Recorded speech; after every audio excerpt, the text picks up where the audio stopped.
and welcome to Unlearning Economics.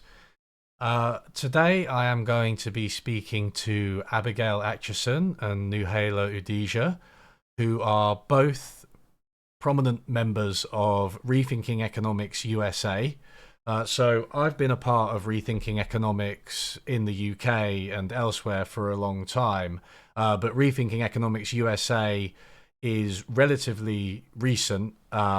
It's a puzzle why it didn't emerge sooner, but it has now, which is fantastic. And I guess we're going to speak about that quite a bit today. So welcome to my two guests. So thank you, Abigail and Nouhalia, for coming onto the show. Thanks so much for having us. Yeah, thanks for having us. Cool. So could you maybe give us a little bit of history about rethinking economics in the USA? So I know you two weren't actually founding members, but do you know a little bit about like how it was started and what prompted you to join?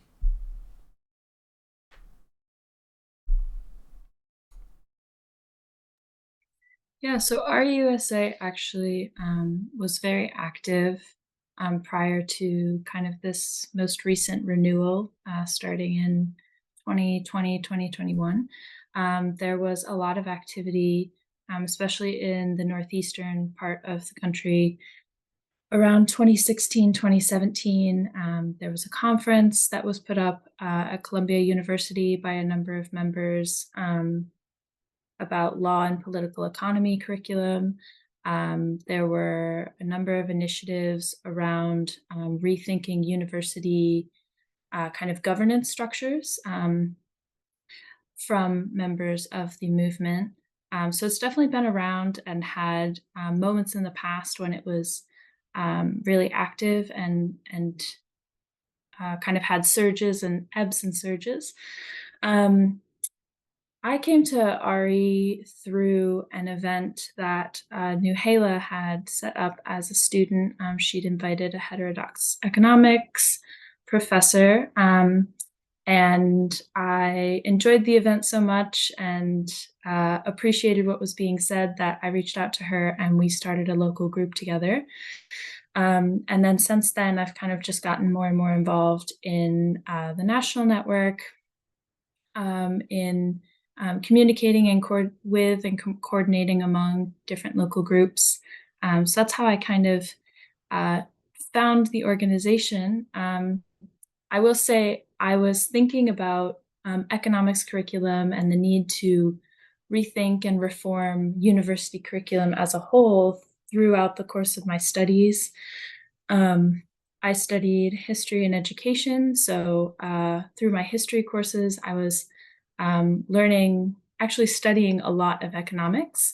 And then through my education courses, I was thinking, spending a lot of time thinking critically about curriculum and how university education shapes people and what it shapes them to be and what kind of work it prepares them to do in the world. So yeah, at the intersection of those two inquiries that I was undergoing in school, Rethinking Economics was a really exciting opportunity to meet other students who were interested in learning things that they weren't learning in the classroom, discussing things lacking in classrooms. And I should also say that I was keenly aware of kind of the narrow parochial nature of economics education because I was interested in it, but it had such a large reputation uh, as so narrow that it wasn't interesting to a lot of people I spoke to who were in there, who felt that they'd committed to something that was maybe misrepresented to them, that was represented as something that would allow them to better understand the world and answer kind of big questions and address big issues of our time. And instead, it turned out to be much more narrow, much less qualitatively analytical and much more quantitatively analytical, which has its benefits, but also was a drawback to understanding social and political issues, which economics and graduates of economics have a big impact on. So I think I would have actually pursued economics had the kinds of changes that our USA is looking to implement in economics courses been in place? Yeah, your background in history and education is really, really interesting, and I think we'll get into it quite a bit later. But first, I just want to basically ask the same question to Nouhalia to bring her in. So I know that your journey was maybe a little bit different to Abigail's, right? Yeah, I actually studied economics in my undergraduate studies. I studied both economics, politics, and history. And the reason I studied those latter disciplines is because I thought that economics was so uncritical, so like apolitical. There weren't any discussions in my courses about the morality of the models and theories that we were discussing. There wasn't what we were learning was very much detached from relations of power and from politics. It was also like very like not interdisciplinary, which is something that I found in those two other disciplines. So I first learned about rethinking economics through social media, and it was such a relief because I had felt that so much was wrong or missing in the economics education that I was getting. Um, Again, I found it very rigid, overly abstract, dogmatic. A lot of the assumptions I found were unrealistic, and a lot of the relevant issues that were going on around me were never discussed in my classes. So for a while, I felt pretty alone in my dissatisfaction and frustrations until I found Rethinking Economics, and until I talked to other students who felt exactly the same. And that's how we started. Well, actually, the event that Abigail referred to was an event about decolonizing economics, which is which was also like one of my frustrations. Most of what we were taught was literally ideas that white Western men, old white Western men came up with. And so I very much felt like the perspectives of women, people of color, people of the global South were not represented. And that's was partly why we started this chapter to kind of bring attention to these lacks, to these shortcomings, and hopefully try to address them. And yeah, that's how I was brought into launching and growing what is now a national network of the organization. I think the complete dissonance between what you would expect economics to be and what economics education in practice actually is something which frustrates and alienates quite a lot of students and basically leads to the feeling that you described, which is one of just loneliness, right, at first, which was certainly my experience. I mean, I remember during my undergraduate, I was really unhappy with what was being taught, and for a couple of years, I just sort of sucked it up, and I didn't believe it, but I just like solved the maths, and then just like went and read a newspaper, and got my actual economics from somewhere else than my studies.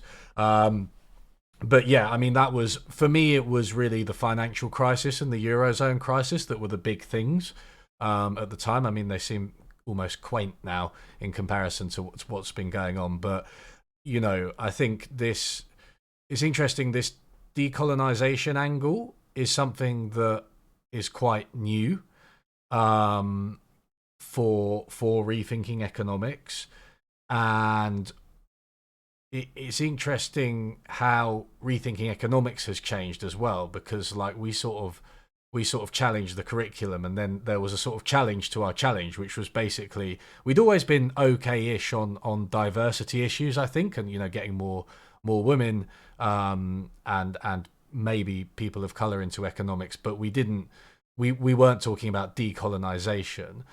So I mean, how do you see decolonization? And Abigail, also, feel free to come in on this. How big a part of rethinking economics do you see decolonization as, and what kind of things would you like to see done in the curriculum to achieve decolonization? Yeah, I guess I can start off here. It I think my first observation that led me to think about decolonization was how a lot of the theories and models that I was taught were only relevant to countries of the global north. There wasn't any historical specificity in those theories and models in that, you know, the models would say something like, oh, unemployment would go up if inflation goes down. And it's like, but in many countries, like it doesn't, it won't. Same thing for other economic topics. That's kind of what led me, because I myself come from a country of the global south. So I just strongly felt that a lot of what I was taught was not applicable to uh, the national context of my country. And again, like those theories and models were kind of taught as the truth, as the unequivocal economic physics, basically. And as I said before, there was also like ellipses of power relations. For example, when we talked about free trade or like other relationships between countries, it was always like, oh, countries or like development, for example, is like, oh, countries are on an equal footing, without talking about the legacies of colonialism and the reality of neocolonialism and the existence of, to this day, the existence of patterns of like dependency or like, as we say, neocolonialism. So I think that was why and how I started thinking about. And again, a lot of this stuff I actually got from my politics classes, my politics and history classes that actually looked at capitalism in a historical fashion, as opposed to just this is how things are, and looked at the history of colonialism and the material and tangible realities that it has created. Again, that was never discussed in my economics classes, so there was very much a dissonance between what I was taught in politics and history, and then what my economics professors said that was the truth. I was like, but not really. Like, we're not really factoring in um like colonialism or its legacies or these new patterns of dependency. And so I think, to answer your question, what could be incorporated into our classes to decolonize, um, the economics as a discipline in our curricula would be an analysis of power, a recognition of colonialism and of its real legacies, and how that affects countries of the global south. And again, just infuse the curriculum with more historical specificity and acknowledge that some models actually don't work for most countries or a lot of countries. Abigail, I don't know if you wanted to add anything on that. No, I think Nouhalia, you've said it best. I mean, Economics curriculum should not be as power blind as it is. You know, power, inequality, and the history of those two things need to be incorporated into curriculum, because without that, the assumption is that the practice of what people are learning in economics classrooms can be value neutral, is a purely technical act, when we know from just kind of the wide range of influence that economists have, from government, from fiscal and monetary policy to banks to really you can go into kind of any corner of society, and if you brought an economist in there to kind of give their opinion on whatever particular project might be undergoing, their opinion would be given a great amount of deference, but that isn't necessarily a natural or inevitable thing. It's taken many decades to kind of create a situation where economists are given an incredible amount of deference and authority over things which they have not maybe studied outright, especially questions of moral decisions and value prioritizing of values. That's rarely included in economics courses, and yet economists occupy a wide range of positions in society in which they are the arbiters of moral decisions being made in terms of resource allocation, that kind of thing. Yeah, I mean the contrast, the juxtaposition really between economics and other subjects is another big driver for people to question what they're being taught, right? So I mean, in the USA, I know you have much more of a liberal arts approach where you don't choose your major until later, and so you often get a bit of a broader base. You also tend to study for 4 years, whereas in the UK we pick our major, and in fact we don't have a minor, it's just our degree, and we do it for 3 years, and you can take a couple of modules outside of that. But I mean, I took one history module in first year, and I remember the historian who was teaching us, he stood up and he basically said, look, I basically just think the history of globalization, one, it extends much further back than the 20th century onwards, which is basically what you'd learn in economics. You wouldn't go much further back than that. And he went back to the Mongolian Empire. And relatedly, he said, well, actually, I think the spread of globalization is really related to empires, because when empires conquer different lands, they, within the walls of the empire, trade becomes much more likely, because actually they're often quite stable internally, at least for a time.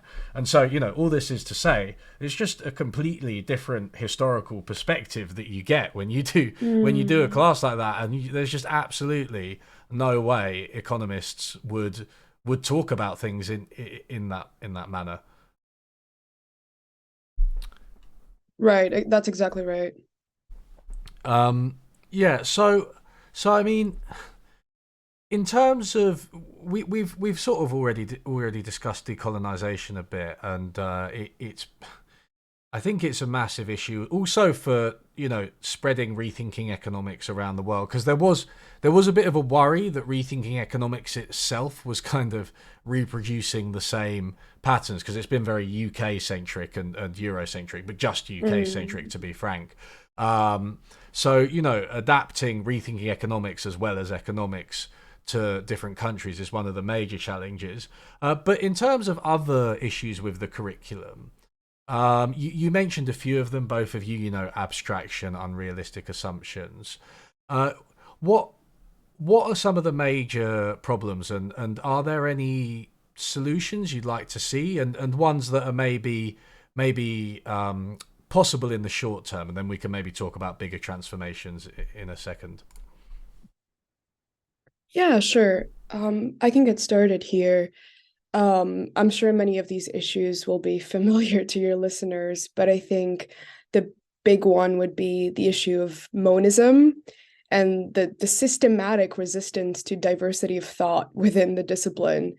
As many of your listeners may know, starting the 70s and 80s, the neoclassical paradigm came to dominate econ, academia, and policymaking, and basically never left since. So even though there are upwards of a dozen schools of economic thought, all proposing diverse and complementary understandings about the economy, the large majority of the theories and models we are taught derive from the neoclassical school, right?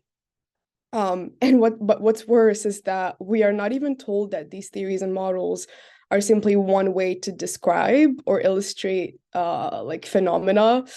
We're told that that's just economics. That is the right and unequivocal truth. And we were actually able to demonstrate this phenomenon through a survey study we recently conducted with the Roosevelt Institute, which is a progressive think tank in New York City.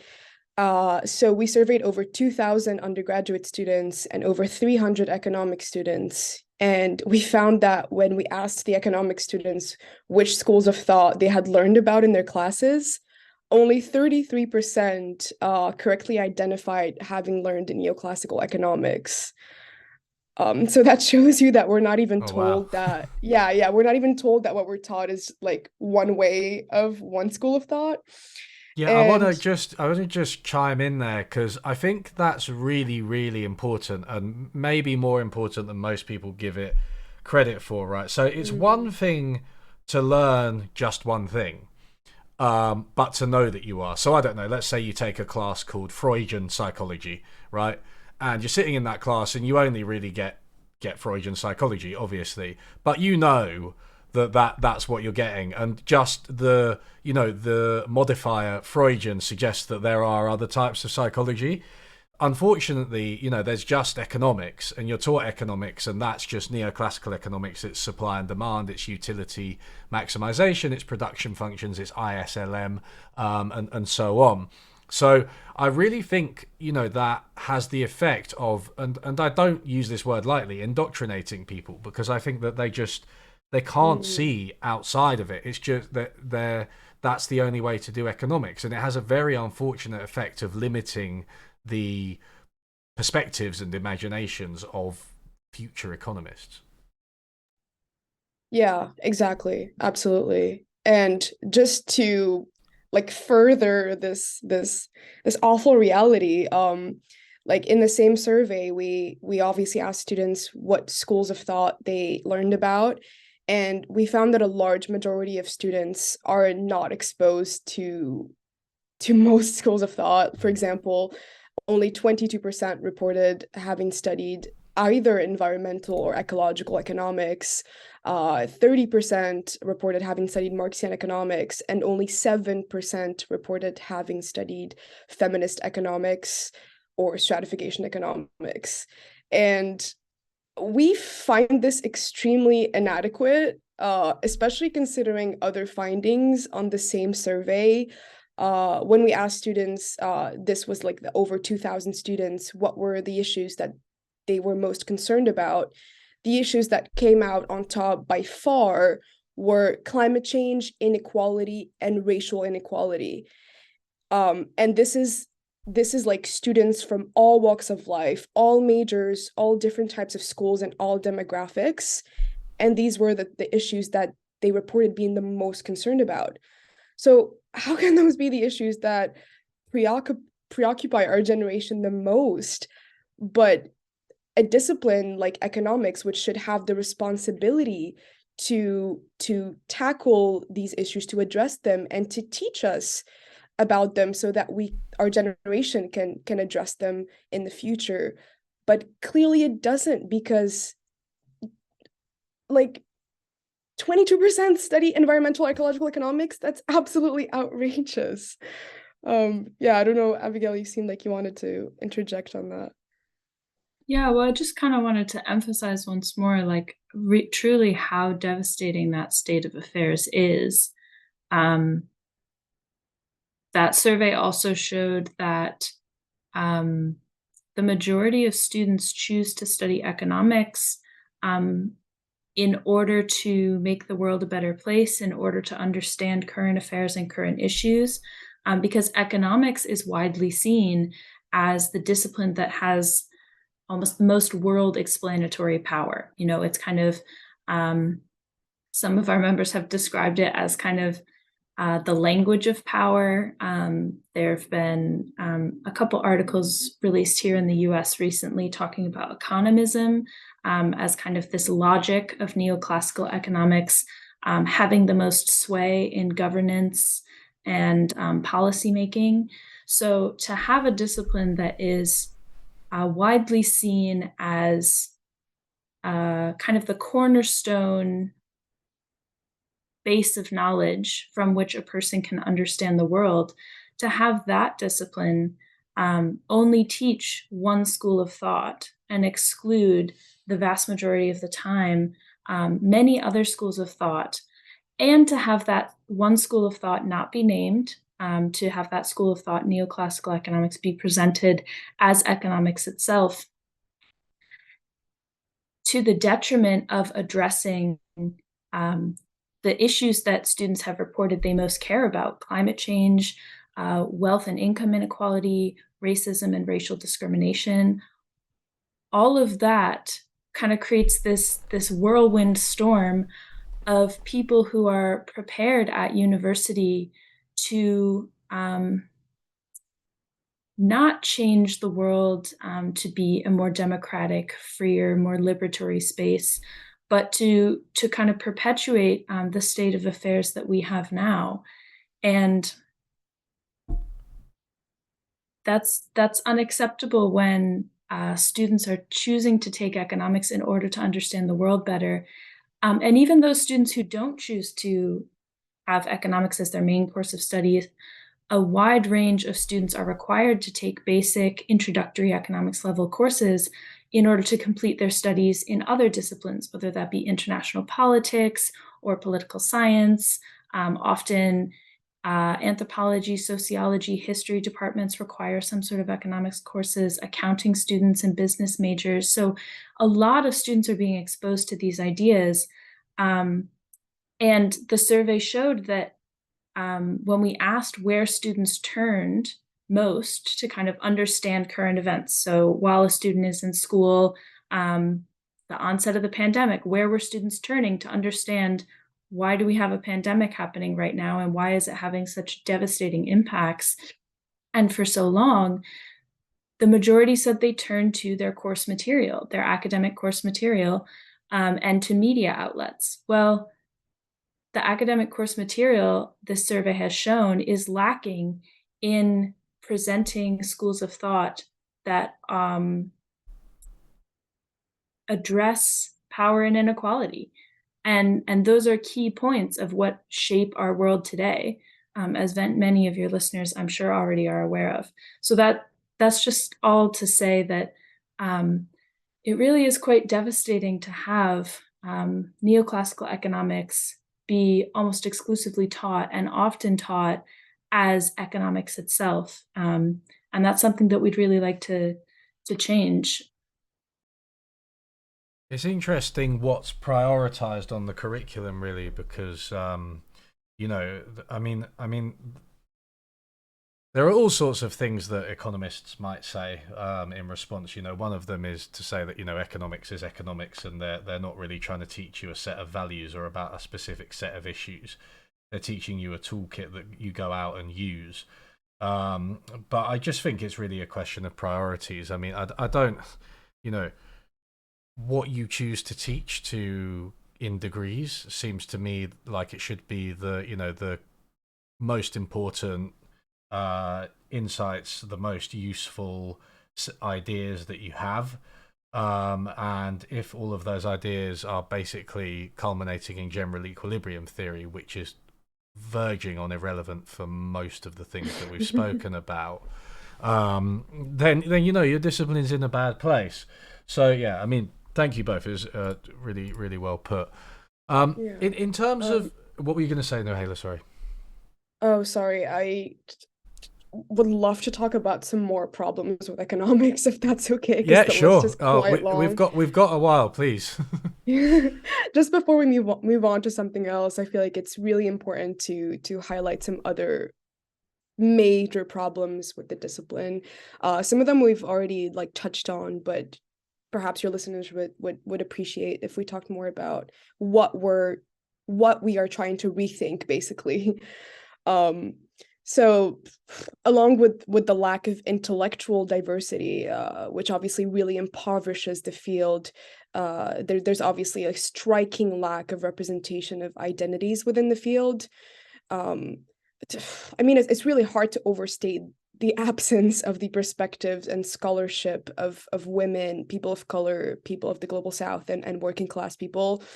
So as I said at the start, we end up almost exclusively with the thought of old white Western men, which everyone can imagine the repercussions of that for not only the discipline, but also public policy and the ideas and attitudes that are pushed forth and that have a serious repercussions on our day-to-day lives.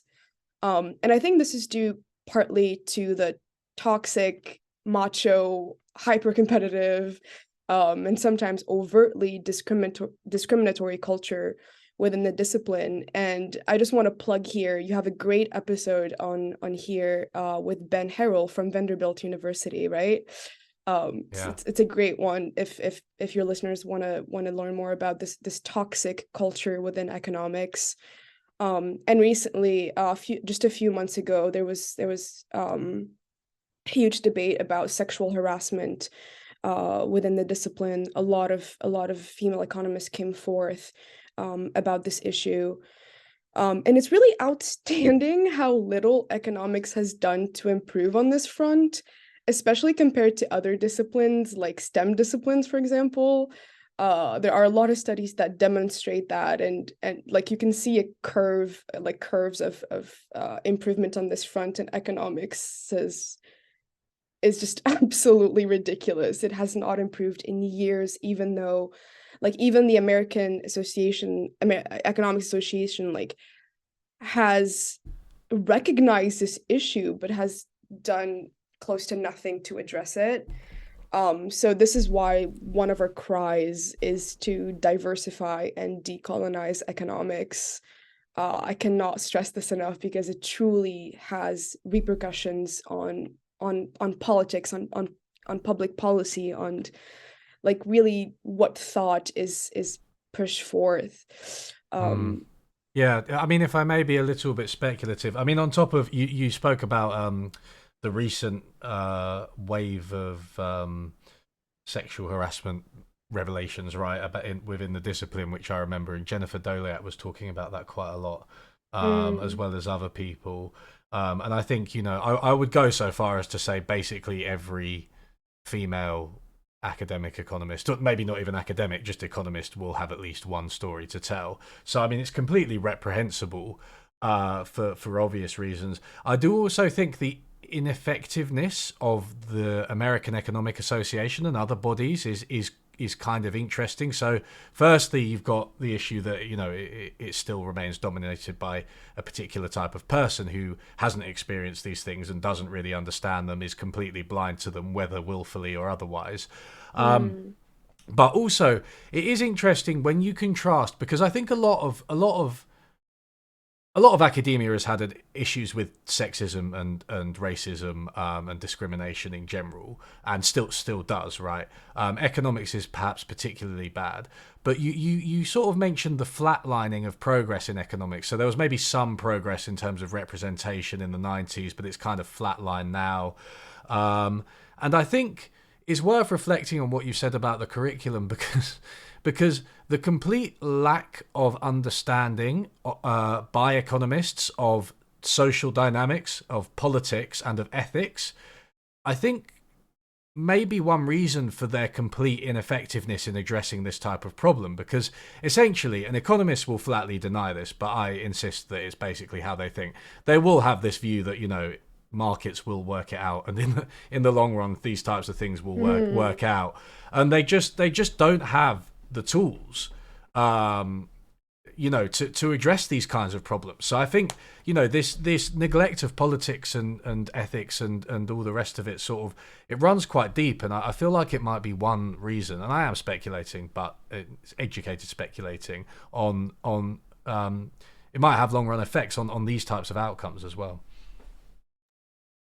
Yeah, I mean, the question of decolonizing and diversifying economics curriculum is not just about, making it so that students of color in economics feel more welcome. It's actually a deep question about the academic rigor of the discipline, because oftentimes people, academics, faculty, administrators will protest inclusion of a more diverse array of scholars in economics classrooms, and kind of the leg they'll stand on is, well, we have limited time. We can only fit so much material into a course, and we really don't have any room to add anything extra. But the fact is that if you're looking to study capitalism, for instance, and you include I guess Marx might be an example, you would understand both capitalism and alternative modes of economics in one reader. Whereas if you just read Adam Smith, for example, you would really only understand one economic mode. Another example, perhaps a little bit further out from economics, but to make the point, is if you're looking to study psychology, for instance, and you include Frantz Fanon, you would understand both race, colonialism, and kind of more traditional bodies of psychological work in one reading. So it's really not a question of being able to fit in extra things that are maybe superfluous to the main content. It's about broadening and really increasing the academic rigor of economics. And I think that speaks to kind of the speculation you had there, Cahal, of economists are not very familiar with issues, social and political issues, because those aren't included in their coursework. But that actually is a huge handicap in addressing real world application of economic ideas, as well as what people study shapes them. Inevitably, if you're studying something deeply for 3-4 years, that's going to shape how you think about the world, how you interact with other people, what kind of, person you are. There've been a number of surveys that have shown that from the first year of study in the US to the fourth year of study of economics in the US, students are tested on to what extent do they act in their own self-interest and prioritize their own self-interest, which of course is a key topic of study of, the self-interested rational individual in economics classrooms. And they found that the fourth year students were measurably more, acted measurably more so in their own self-interest than the freshman students, than the first year students. And that's a sizable, concrete instance of what students are studying shapes them. Economics doesn't just have explanatory power, it also acts on the world and has transformative power. What you claim to observe and see in the world can sometimes create that thing that you claim to see. So that's another reason why diversifying and decolonizing the curriculum is so important. It's about academic rigor. It's about who are people prepared to be outside of their university education and after graduation.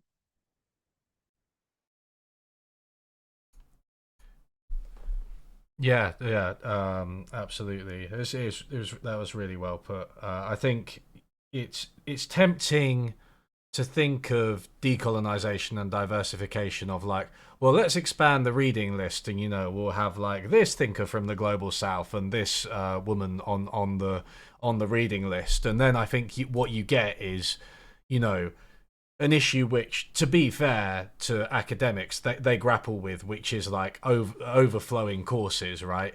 And then you get this kind of tokenism where it's like, okay, well, now we've got to make sure we've got so and so, type of person in the curriculum. But what we're talking about, what you're talking about, and you put so well, is really a wholesale revamping of the courses. And I think, just reading something like, for example, Mark Granovetter, I don't know if you're familiar with his work, but the sociologist who wrote The Strength of Weak Ties, which is one of the most cited sociology papers. It's one of the most cited social science papers. It is basically about economics. It's about how networks work and how people get jobs and blah, blah, blah through different networks. And it spawned Granovetian network analysis, which is a huge topic in sociology. I think if you just opened the course with that, it would completely change students' perspective, and then they'd be asking different questions. And I don't see how it would diminish their understanding in other areas. It could only be enhanced. So that's exactly the type of thing you're talking about, right? Yeah, absolutely. When you're studying a theorist at the margins, or a theorist who's making an argument in counter to a mainstream or kind of common sense assumption, they're going to illuminate both that common sense understanding of the world and the alternative that they're proposing. So it can be a really efficient way to include perspectives that are externalized in economics. Yeah, I think that's definitely one of the, again, many shortcomings of economics is the lack of interdisciplinarity, especially like as a social science. There's this famous meme, Kahal, you're probably familiar with it, where it goes something along the lines of an economist saying they came to a breakthrough finding, and then a sociologist being like, we found that out like 40 years ago. So, if like economics actually like quit being so arrogant and actually looked at other disciplines for inspiration, for insight, for like, as you were saying, Abigail, academic and scientific rigor, I think that would enrich the field a ton, as opposed to taking stuff from psychology and being like, oh, a whole new field, behavioral economics. No shit, that's just psychology. Yeah. Yeah, and as a behavioral economist, who works in a behavioral science department, which is like I guess the more modern term for the more integrated discipline, I can tell you that like it is turning into, an interdisciplinary sort of merger of like social psychology and economics.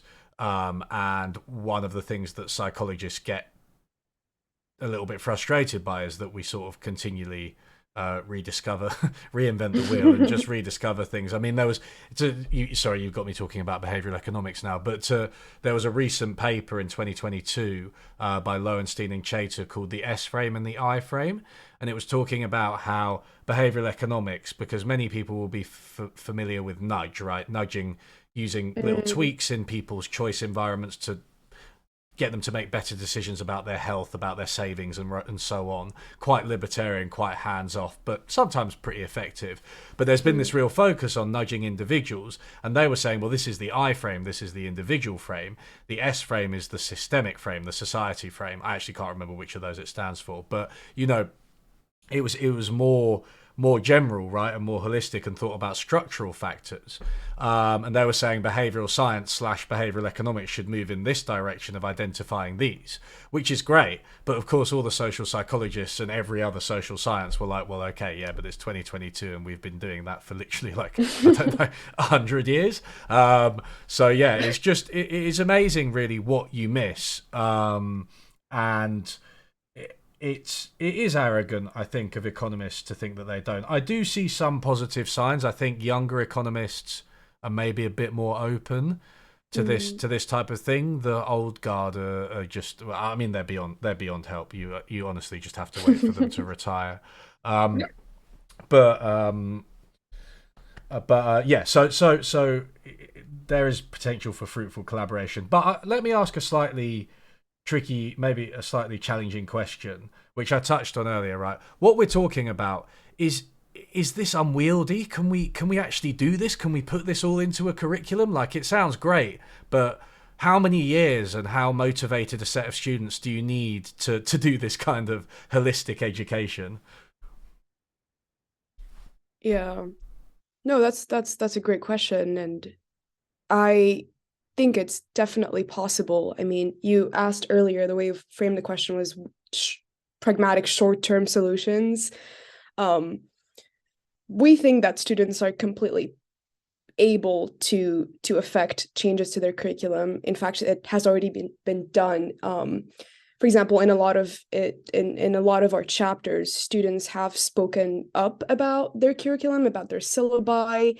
There's one specific case where, for example, a student spoke out about their growth. Was it like a growth theory? Yeah, a growth theory class, and they were like, "Why are we not learning about degrowth? I mean, the scholarship on degrowth is exploding, and it has so much insights to it, and it's a competing perspective that we need incorporate in this quote unquote growth theory class. And the professor actually listened. In fact, they apologized for not having been up to date with the novelty of the field, and they incorporated growth theory into their syllabus, which is a huge win. So we think that like short-term solutions and small steps are definitely possible. I mean, again, another step that was taken in one of our chapters, were lobbying the department to hire a heterodox economist.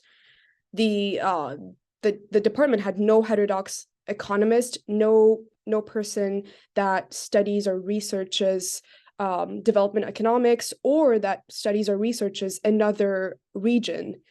And so students got together and lobbied the department to hire a faculty of heterodox training. And it did that. It listened. So the department was very much enriched by two new faculty members. One of them is heterodox economist, and the other is a development economist working on South Asia. So I think it's definitely possible for students to come together, be critical of their curriculum, be critical of their department, and demand both small and big changes. I mean, our ambitions and hopes are definitely big, but you were asking about short-term and small-scale solutions. Those are definitely possible, and we're already like seeing them. They're already happening. That's a very encouraging story. Yeah, there's a lot of like small scale things that can be done in that way, where many professors are kind of willing to make those changes to their curriculum, and it's just a matter of enough students asking them for that degrowth theory in their growth studies class. But also some of the stuff we've talked about is pretty big and does seem pretty maybe too big to be possible. But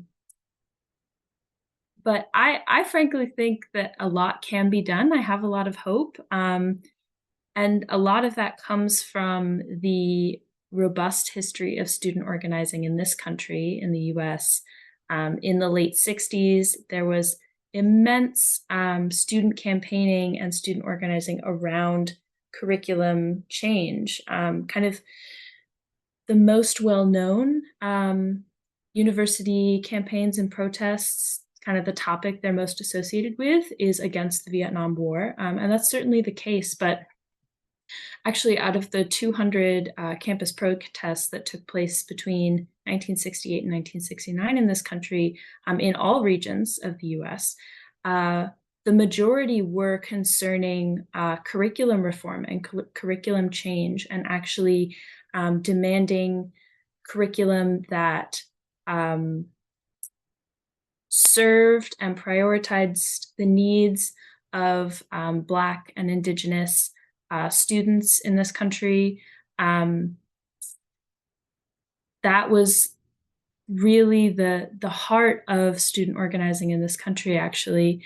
And those campaigns, you know, of course, some famous ones are the San Francisco State University campaigning for a Black Studies program.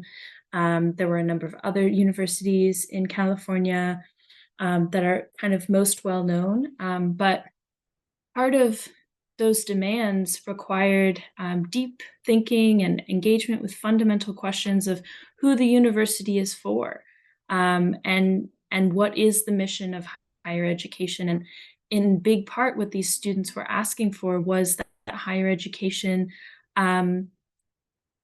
first was available to oppressed students, or students who are part of oppressed groups, without intimidation, without repression while at the university. And then also that what they were being taught, that the knowledge at university themselves, it itself prepared them and the communities they came from to live freer lives, essentially, to be able to live fulfilling, healthful, free lives after graduation. And another part of that is, and the reason I bring that up is mainly because what is underappreciated, I think, is the long-term impact of those protests. There's a wonderful book by Roderick Ferguson called We Demand, in which he writes about the really watershed impact that this period of student organizing had on shaping the university as we know it today. It prompted a presidential commission on campus unrest. It prompted a widely circulated memo among business moguls and corporate leaders in the early 70s. I believe it was 1971. It's known as the Powell Memorandum, in which business leaders recognized that universities were a site where people were being trained to kind of view them as the villains. And so they put a lot of effort afterwards into ensuring that students and professors and the content that was being exchanged between the two was not overly critical of their role in history or in producing inequality or in keeping down members of oppressed groups. And what that resulted in, some solutions that that presidential commission and the Powell Memorandum resulted in, was very large investment by big companies into universities. That's certainly the case in the US, where ExxonMobil, for example, owns large swaths of libraries in universities and, of course, control the content of those university libraries. Investment in building of infrastructure, that kind of thing. And the other recommendation was increasing the number of administrators at universities as compared to faculty members. So the kind of administrative bloat that's a really big problem at universities in the US is a direct result of kind of a managerial response to this kind of mass mobilization by students. Another effect was decreasing access to free and low-cost education at public universities and increasing the requirement that students would have to take on debt to pay for the tuitions to go to school, as well as causing universities themselves to take on a large amount of debt by increasing state and federal funding for universities. So all of these things, which we can see the results of in faculty strikes, in strikes of grad workers in the US who often cite the overwork. Their working conditions are such that they're overworked, they're underpaid, and the university actually relies on graduate student workers to kind of fill this gap in funding for tenure track and longer term faculty. We see the results of this really robust student organizing in the late 60s and early 70s in the problems that the university faces today. So all of that gives me a lot of hope, because changing the structure of the university and changing the priorities of higher education and changing the content of the curriculum in classes has been done before. And if it has been done before, it can be done again. Excellent. Yeah, I mean, I was actually about to ask you how your background in history and education applies to this campaign, but I think you just answered that brilliantly. I mean, yeah, the administrative bloat is definitely something that's grown in the USA. It's also grown in the UK. I'm actually going on strike tomorrow. Not directly for that reason, but it's definitely related. Yeah, yeah, exactly. So it's, you know, these kind of bigger transformations in the higher education sector. I think there's something that from quite early on we realized that we were, you know, sort of bumping up against these issues, because you've got increased student numbers, changes in funding, you know, just the corporatization of universities.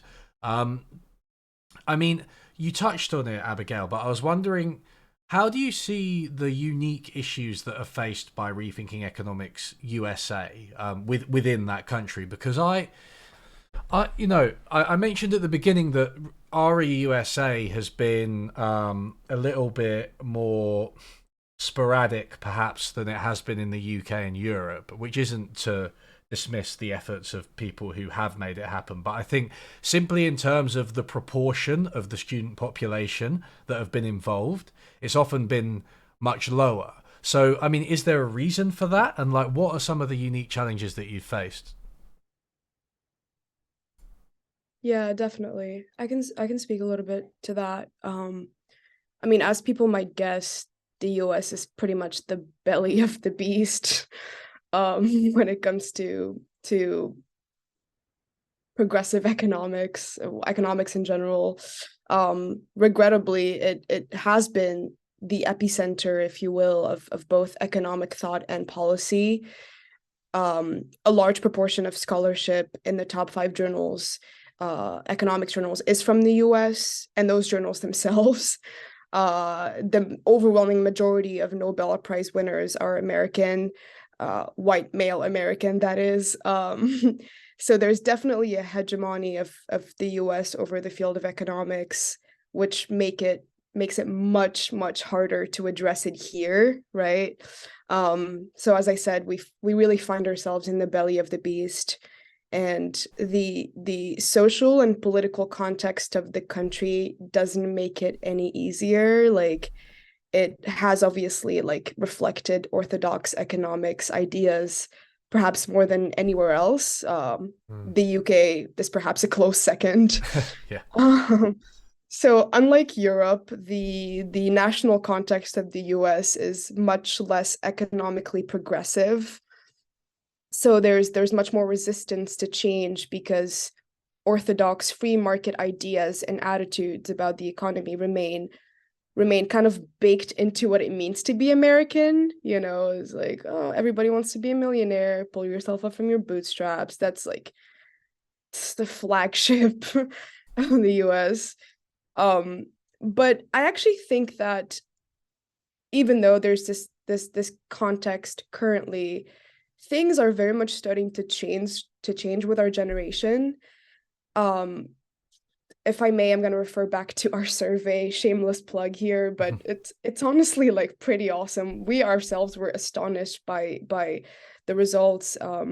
Like when we asked our participants how they would describe the US economic system in 3 words. Literally, the words that were the most used were unfair, unequal, corrupt, broken, literally. And when we asked, like, and also like 95% of them said that it should change. Over 60% said that it should either drastically change, either like be amended, like drastically amended or change, or be replaced by something else. Capitalism, that is. So we have high hopes about our generation being like extremely aware of like the social and economic issues that we're going through, and willing to change things. So in that sense, the idiosyncrasy, I guess, of the US is that the context makes it much harder to organize and to campaign for systemic change, especially economic. However, I think I personally have high hopes for our generation because we're much more aware, we're much more driven by values like justice, like equity, Mm. and that was surprisingly apparent in the survey that we conducted. Oh, which by the way, you can go check out on RE International's website page, if you just look at Yeah, just rethinkeconomics.org, right? somewhere. Yeah. It'll be on there. Yeah. It'll be on there. It's Yeah. worth taking a look at. It is a really good survey. It's probably the best survey of students that we've seen at Rethinking Economics. It's just it's very, very revealing. Thank you. Hmm. Appreciate it. Yeah. One thing I would also add about maybe a challenge in the US is the widespread prevalence of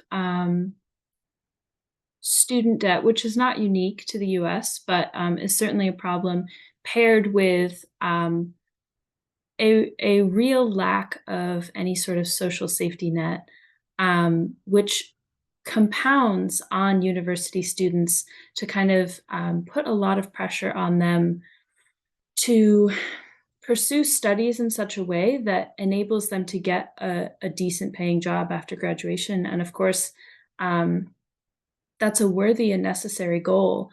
But it's also true that many of the things that are taught in universities, particularly orthodox neoclassical economics, their implementation have exacerbated that very situation of economic precarity for the vast majority of people in this country. And so it becomes very difficult for students to justify committing the time and energy to changing their curriculum when they can just say, I know it's bad and I know it's not what it needs to be and it's not really fulfilling me, but this is how I get a job that allows me to survive. And so I just kind of have to suck it up and deal with it. And yeah, I think for any listeners who are maybe feeling that way, I know I certainly felt that way in school and felt a ton of pressure for the amount of debt that I had to take on, as well as the real precarity I faced post graduation if I weren't able to secure a certain level of a job. Yeah, and I would just maybe encourage those listeners to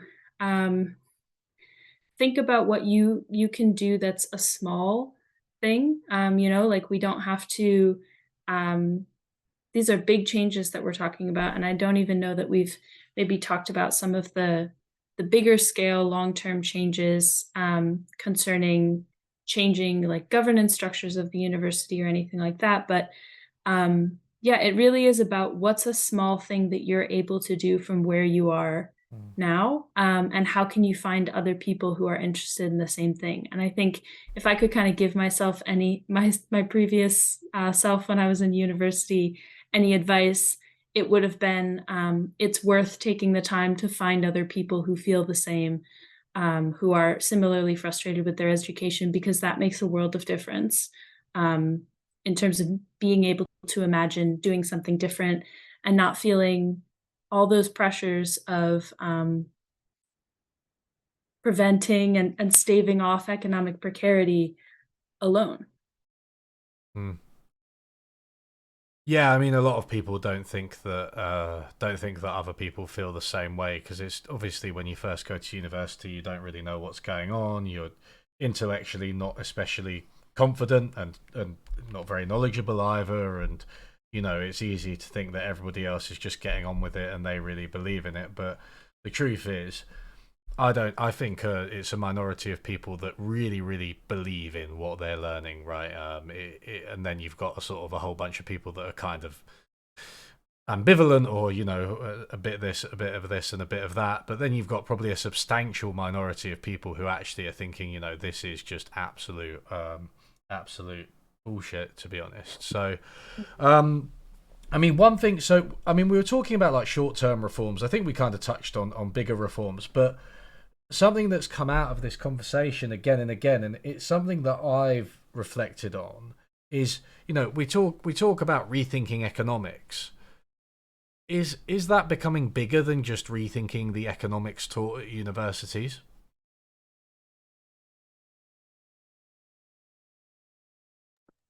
Yeah, I think so. I can just say a couple of words here. Hmm. I think so. I think well, Rethinking Economics International is currently going through a strategy review after like over a decade of existence. So obviously it ought to update its goals, its foci, its mission, and a big part of the new mission. I hope I'm not spoiling this, but is going to be to address the economics of the university as opposed to solely the economics discipline.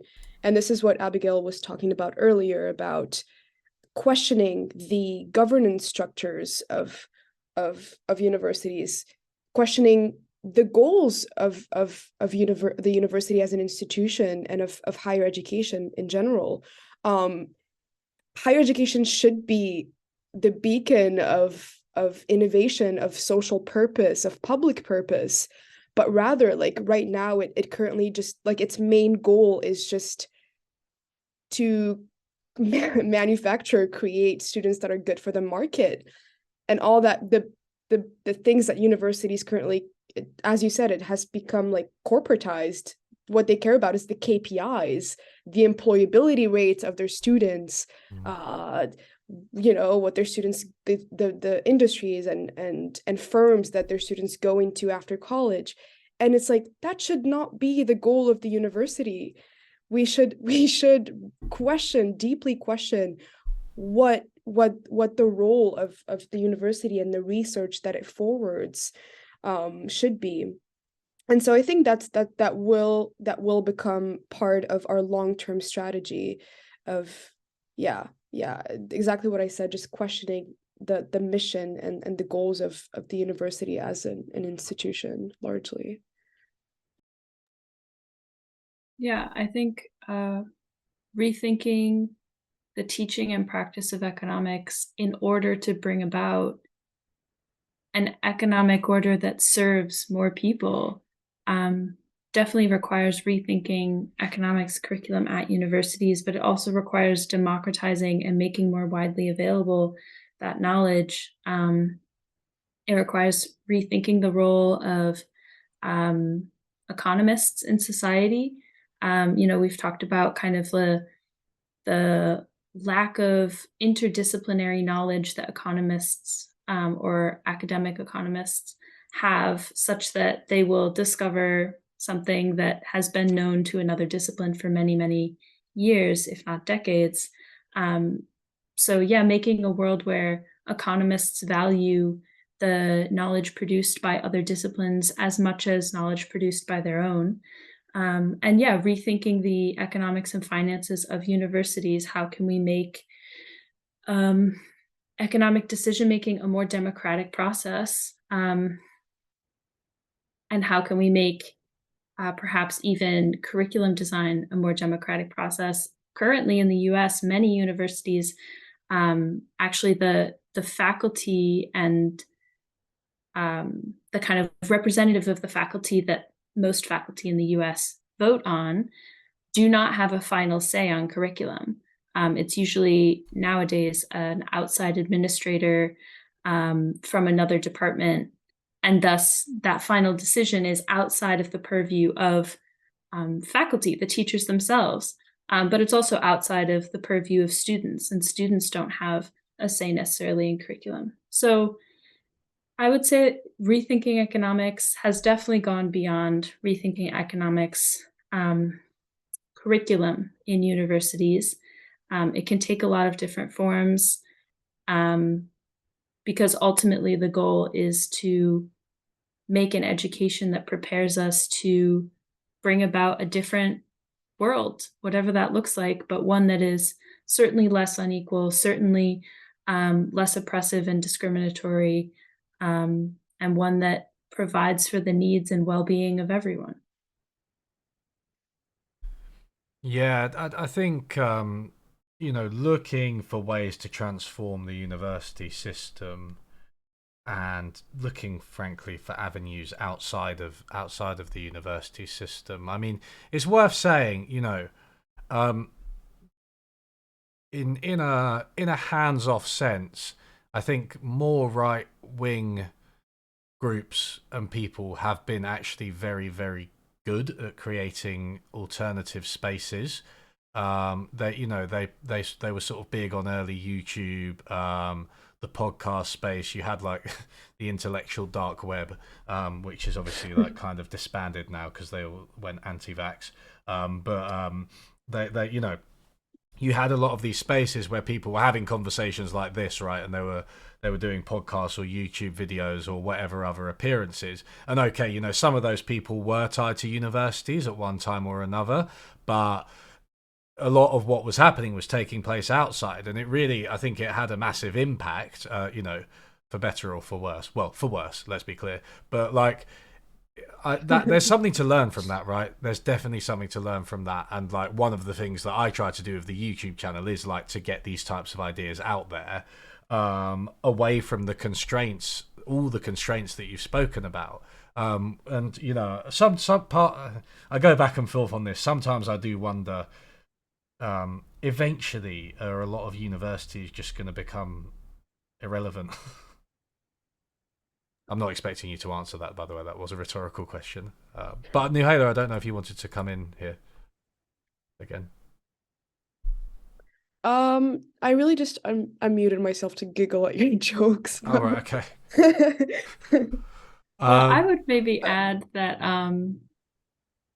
that work of kind of getting these ideas in alternative spaces to the university is definitely so important. And there's a lot of really great organizations doing that work in the US. Center for Economic Democracy has kind of worked on building robust curriculum to prepare people to engage in participatory budgeting, which is a form of kind of collective economic decision making.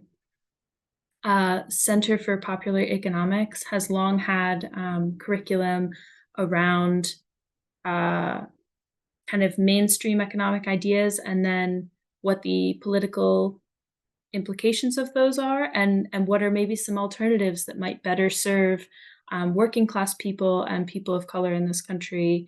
So those are two organizations that are kind of most prominent in that work, but there's also a really robust coalition called the New Economy Coalition that anyone who hasn't heard of them, I highly recommend you check them out. They're doing a lot of really exciting work about the solidarity economy.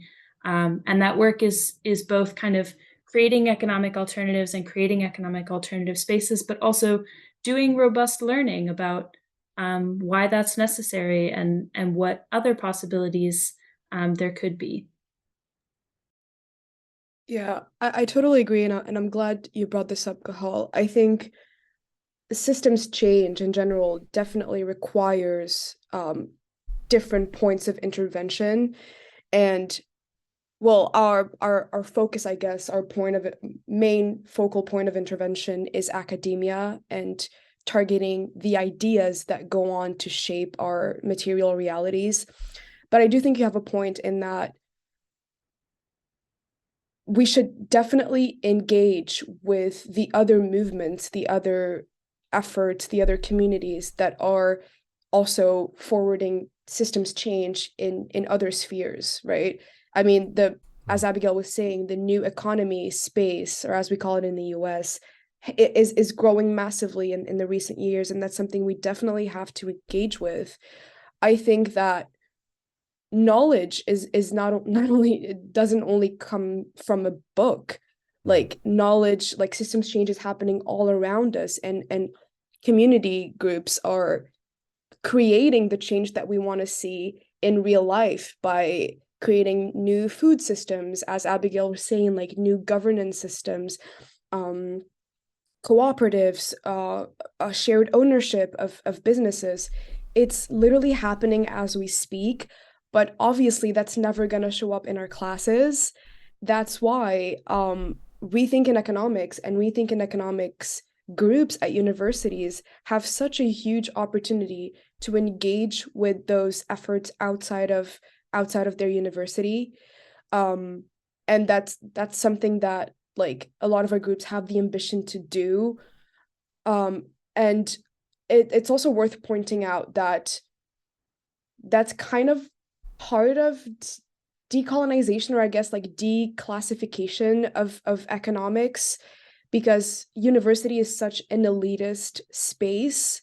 And part of what we mean by democratizing economics is making economic knowledge more popular and giving because as we all know, economics is so mystified, and Kahal, you know this better than anyone. This creates an econocracy where like common people feel like they don't have a say in economics decisions because they don't understand the theories and models.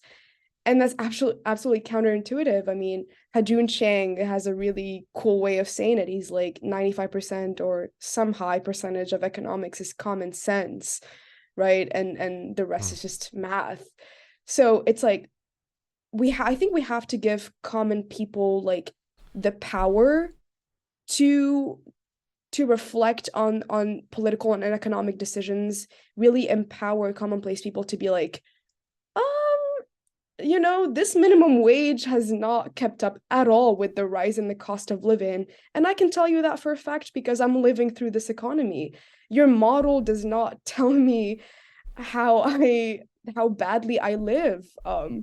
You know, there's also this famous quote by Obama that, you know, this it shows like how mystified and how relegated to experts economics is. He's like, I know he said something along the lines of, I know a lot about a lot of things, but economics is not one of them.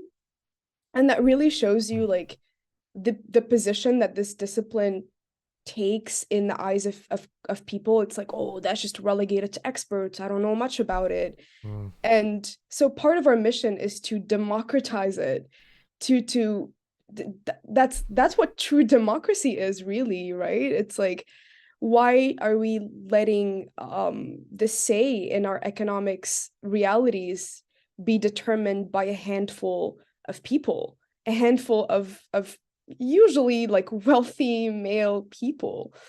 So yeah, I think that's a really good point you bring up here about sort of breaking the ice between the university or academia and the real world. I think there's so much cooperation and partnership that should be done both ways. So thank you for bringing that up. Yeah, that was really well put. Thank you. So I mean, let's back up a little bit because I know we've been pretty radical in this podcast and also quite critical of economics. I mean, I do want to reiterate something, and I'd like to hear your perspective on this, which is that oh, okay. I'm seeing that Nouhalia, you have to go soon. But yeah, we'll finish up pretty soon. So yeah, I'm an unapologetic, unrepentant pluralist, right? So despite everything I say about general equilibrium theory being useless, a lot of economics education needing a total and utter rehaul, and also, you know, economists themselves engaging in some arrogant and discriminatory practices that need to be completely uprooted. Despite all that, I you know, I'm still not somebody who necessarily believes that it's all nonsense, everything that's taught and everything that's researched in economics departments. And I think, you know, I was just wondering how you see this. You know, where do you see a space for some of the things that are, you know, currently taught, neoclassical economics in the sense of the theory, but also some of the, I guess, the more statistical, empirical stuff which dominates economics research. Like, how do you see this fitting into your future vision for economics, whether that's at a university or somewhere else?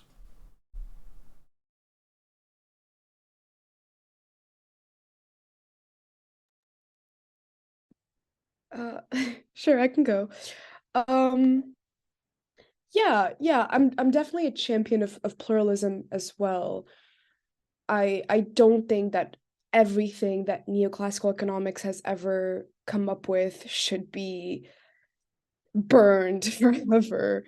And I also I see unequivocal value in Mm. quantitative analysis and in modeling in math in general.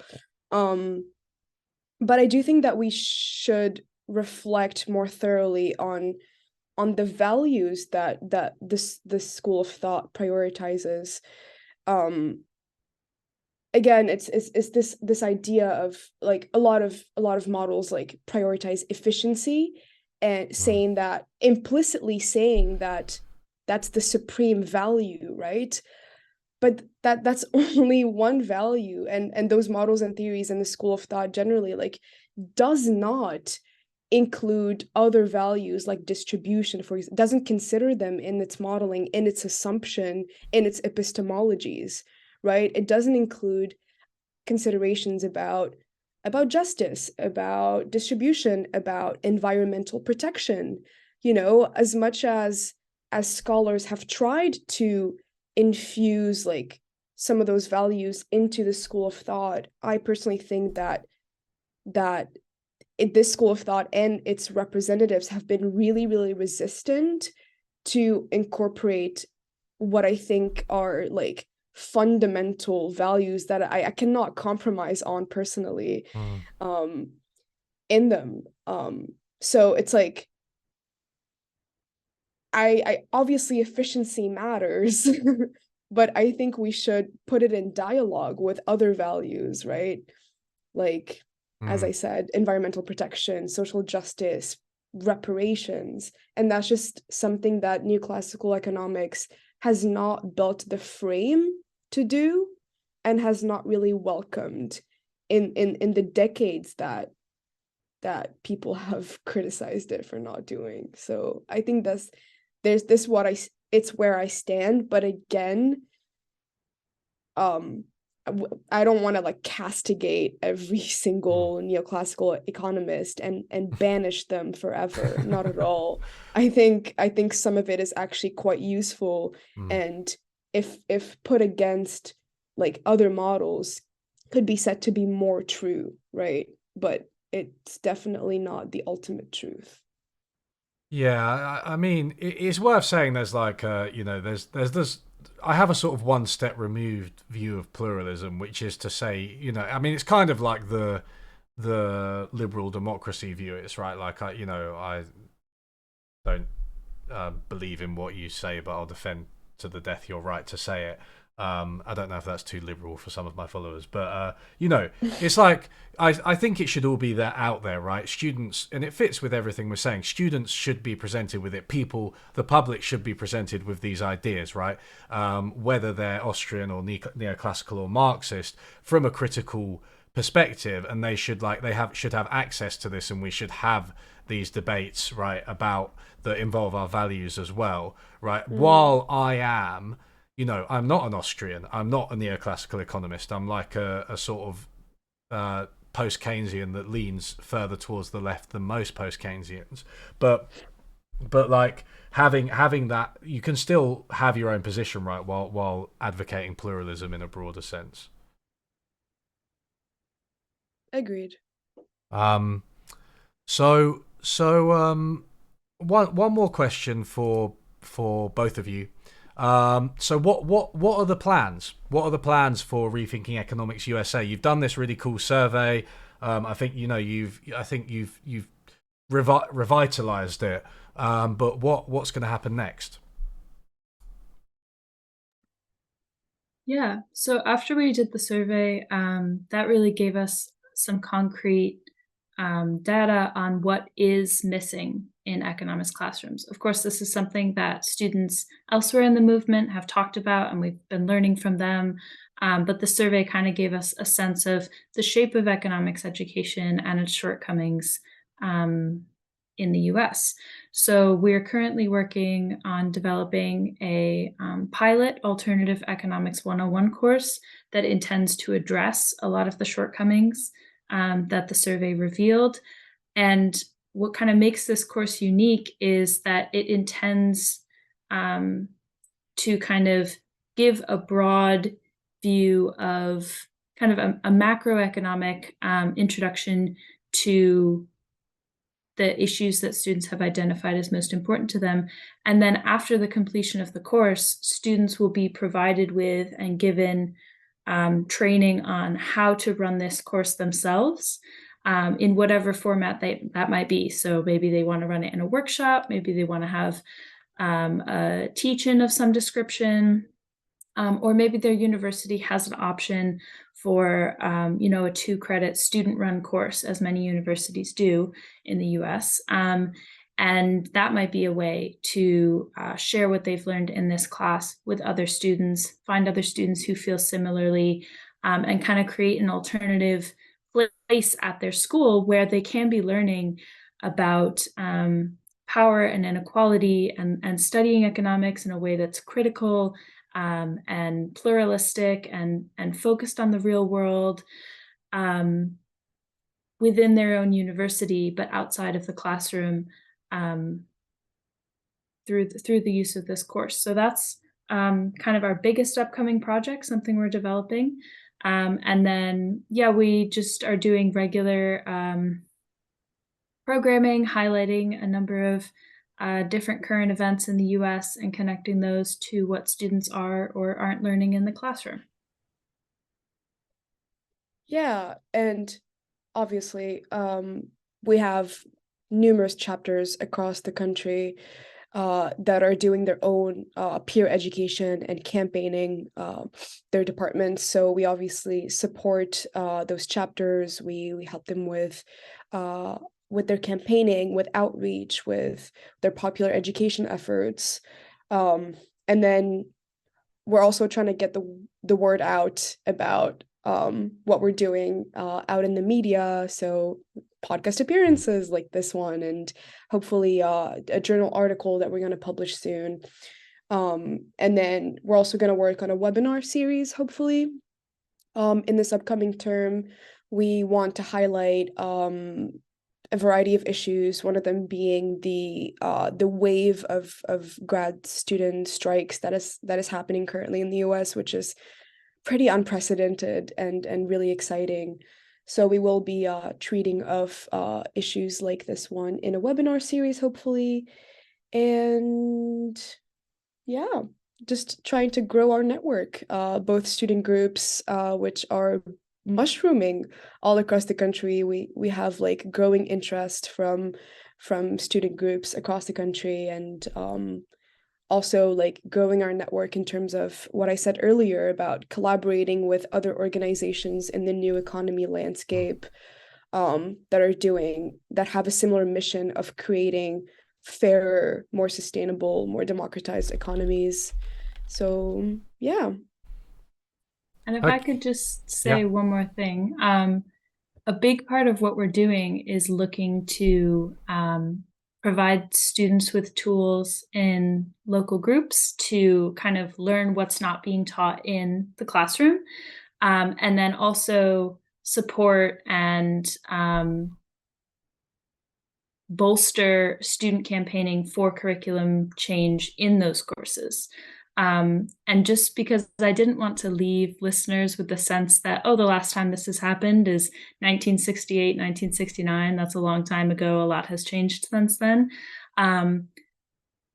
More recently, there has been a number of curriculum reform campaigns that were successful in the state of California in the late 1990s.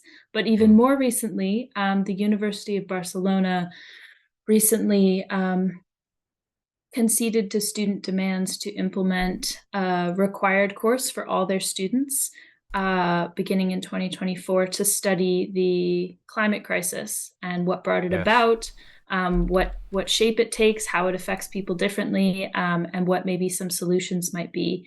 And I would maybe just encourage people to think about kind of how important of a course that is for people and content. Like, people need to understand that content, given how ongoing climate breakdown affects everyone differently, but it is something that we collectively have to grapple with. But it took weeks of students organizing, students campaigning en masse to get the university to implement that course, something which is pretty low cost to the university.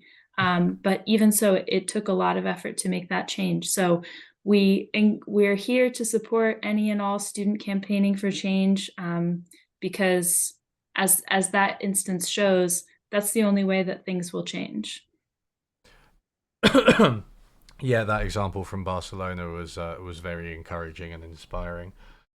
So Yeah, Abigail and Nouhalia, thank you so much for chatting to me. I've really enjoyed talking to you. It's been a very open and interesting discussion.